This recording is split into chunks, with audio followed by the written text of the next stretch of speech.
અથશ્રી તુલસીપત્રમ ચેનલમાં હું અપર્ણા આપ સૌનું સ્વાગત કરું છું.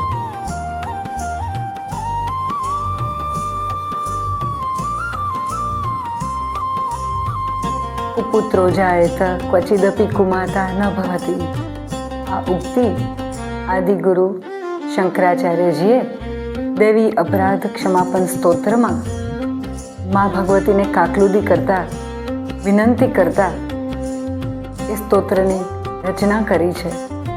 શા માટે ભગવતીની ઉપાસના કે આરાધનાની જરૂરિયાત છે, તો આવો એ અંગે વિશેષ માહિતી જાણીએ. હવે ચૈત્ર મહિનાનું એક નામ છે મધુમાસ. જી, મધુ એટલે એ શબ્દ ઉપરથી જ ખબર પડી જાય કે બધું શુભ થનાર હોય, મીઠું ખૂબ હોય. આવું તો આપણે જોઈએ કે આ નવરાત્રી ચાલુ થાય પહેલા બધાના કુળદેવી માતાજીને પૂજવા જી, આ નવરાત્રી જ પહેલા ચાલુ થાય. આની અંદર રામ ભગવાનનો જન્મોત્સવ આવી જાય. જૈન ધર્મ જો તો મહાવીર સ્વામીનું આવી જાય. આવા પૂનમને દિવસે હનુમાનજી મહારાજનું પ્રાગટ્ય હોય. આવી રીતે જુદા જુદા પ્રાગટ્ય આ મધુ મહિનાના પહેલા 15 દિવસોની અંદર હોય. એક એક તિથિની અંદર એક એક વસ્તુ તમે પૂનમ સુધી જોવો તો 15 દિવસની અંદર એક એક શુભ જે કર્મો કહેવાય કે કાંઈ આપણા માટે શુભ કહેવાય, ધર્મના માટે આપણને કાયમ યાદી રહી જાય, આવા દિવસો અંદર આપેલા છે.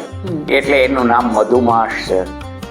દરેક ઋષિ મુનિ હોય કે દેવી દેવતા હોય, પૃથ્વી ઉપર એ લોકોએ વર્ષમાં 1 થી વધારે વખત અહીંયા વિચરણ એટલે કે મુલાકાત લેવા આવવાનું ફરજિયાત છે. તો 4 નવરાત્રી આવે ત્યારે બધા માતાજીના સ્વરૂપો અહીંયા હોય. અચ્છા, તમે કોઈની સાથે ટેલિફોનમાં વાત કરો ને સામે બેસીને વાત કરો તો ફેર પડે ને, કાગળ લખો તોય ફેર પડે. જ્યારે માતાજી અહીંયા સાક્ષાત છે ત્યારે તમે એની સાથે રહેવાનો પ્રયત્ન કરો, ભક્તિ કરો, આરાધના કરો, અનુષ્ઠાન કરો. હવે માતાજીની ઉપાસના જ શું કામ, બીજા ભગવાનની કેમ નહીં? તો પેલા તો મેં કીધું તું એમ કે શિવે એવું પ્રતિષ્ઠિત કરી દીધું છે કે આનું પુણ્ય કોઈ દિવસ ક્ષય થતું નથી, એટલે કરો. બીજું અત્યારે કરવાથી ફાયદો શું? નવરાત્રીમાં તો માણસને પોતાની ઈચ્છા પૂરી કરવા દરેક કાર્ય કરવું પડે. દરેક શક્તિઓ છે એ જ માતાજીનું સ્વરૂપ છે. આપણી અંદર કેટલી શક્તિઓની જરૂર પડે? પેલી જ્ઞાન શક્તિ, બીજી ક્રિયા શક્તિ, બરોબર? ક્રિયા શક્તિ, ઈચ્છા શક્તિ, તમારું એના ઉપર પ્રબળ ઈચ્છા હોવી જોઈએ. શરીરની શક્તિ, પૈસાની શક્તિ, જે કાંઈ જોતી હોય બધી શક્તિઓની તમારે જરૂર છે જ. એ વગર તો કામ થઈ નહીં શકે. તો પેલું આ શક્તિ માટે ઉર્જા જેને કહેવાય ને, એ શક્તિ ખાલી માતાજી જ આપી શકે. અને એનું સાક્ષાત ઉદાહરણ હોય ને તો આપણા આદ્ય ધર્મ સનાતન ધર્મનો પ્રચાર કરનાર શંકરાચાર્ય મહારાજ છે. બરાબર. એને એવું હતું એકવાર કે શિવની ઉપાસના કરું, મારે બીજી કોઈ ઉપાસના કરવાની જરૂર ન હોય. અને એને પણ એવું એક બ્રાહ્મણને કંઈ પણ દીધું કે મારે બીજા કોઈની ઉપાસનાની જરૂર નથી, શિવજીની ઉપાસનામાં બધું આવી જાય. ઓલા બ્રાહ્મણ તો કાંઈ બોલ્યા નહીં, વયા ગયા. એને માતાજીની ઉપાસના કરવાનું જરાક કીધું હતું, પણ આને જરાક એવું હતું કે શિવજી સાક્ષાત છે. અને એટલો તાવ આવી ગયો, પાછા રસ્તામાં જતા હતા ત્યાં જ એક જગ્યાએ પડી ગયા. પોતે ઊભા થવા જાય, ઊભા ન થઈ શકે એટલી શક્તિ ક્ષીણ થઈ ગઈ શરીરની. બેભાન રહ્યા અમુક સમય સુધી. પછી કોઈ પાસેથી નીકળ્યા એટલે કીધું મને બેસાડો, ઊભો તો નથી થઈ શકતો.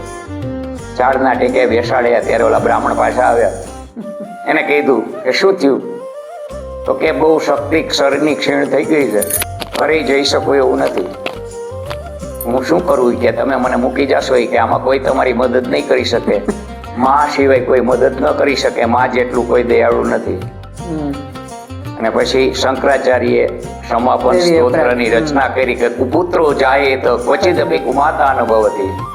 માં કોઈ દિવસ કુમાતા ન થાય, અમે તો દીકરા છીએ, અમે કુપુત્ર થઈ શકી, હું કુપુત્ર થઈ ગયો માં તમારો. અને પછી માતાજીની સ્તુતિ એને બધી અને ઘણી ઉપાસનાઓ પણ શંકરાચાર્ય મહારાજે કરી. શક્તિની જરૂર બધા કાર્ય માટે છે. અને આ ચૈત્ર મહિનામાં જ શું કામ, નવરાત્રીમાં જ શું કામ, આવું પણ પૂછે. બધાય એવું કહી પણ શકાય કે માતાજીની આરાધના તો કાયમ કરવી જોઈએ.